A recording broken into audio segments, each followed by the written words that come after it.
"Look," said one. "The lights again. Last night the watchman saw them start and fade from midnight until dawn. Something is happening up there.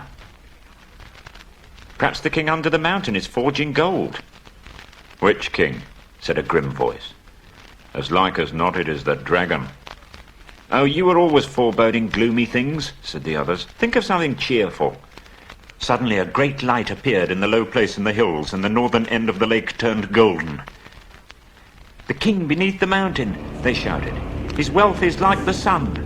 The river is running gold from the mountain."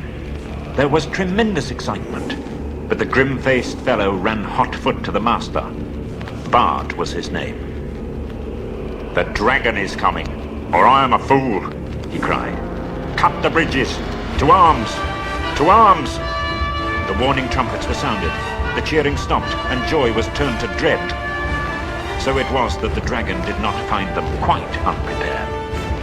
Now they could see him as a spark of fire rushing towards them and growing even huger and more bright. Every vessel in the town was filled with water. Every warrior was armed. Every arrow and dart was ready, and the bridge to the land was thrown down and destroyed before the roar of Smaug's terrible approach, and the lake rippled red as fire beneath the awful beating of his wings.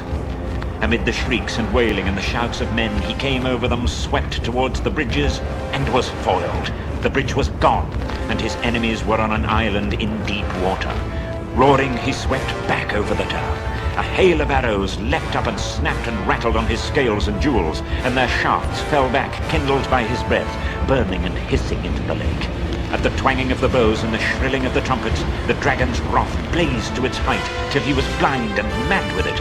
No one had dared to give battle to him for many an age, nor would they have dared now if it had not have been for Bard, who ran to and fro, cheering on the archers and urging the master to order them to fight to the last arrow.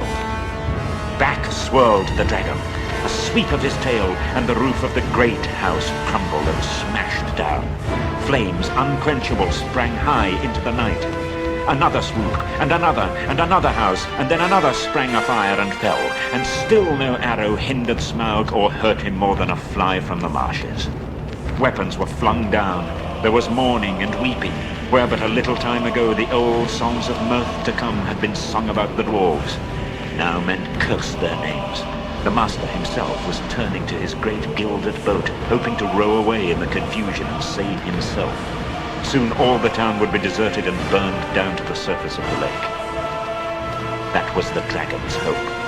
They could all get into boats for all he cared. Let them try to get to land and he would be ready. He was enjoying the sport of town baiting more than he had enjoyed anything for years. But there was still a company of archers that held their ground among the burning houses. Their captain was Bard, grim voice and grim face. He was a descendant in the long line of Girion, Lord of Dale, whose wife and child had escaped down the running river from the ruin long ago. Now he shot with a great yew bow, till all his arrows but one were spent. He bent his bow for the last time. Suddenly, out of the dark, something fluttered to his shoulder. He started, but it was only an old thrush. Unafraid, it perched by his ear, and it brought him news. Wait. Wait, the moon is rising. Look for the hollow of the left breast as he flies and turns above you. Then Bard drew his bowstring to his ear. The dragon was circling back, flying low, and as he came, the moon rose above the eastern shore and silvered his great wings. "Arrow," said the bowman.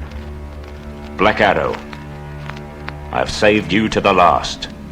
You have never failed me, and always I have recovered you. I had you from my father, and he from of old. If ever you came from the forges of the true king under the mountain, go now and speed well."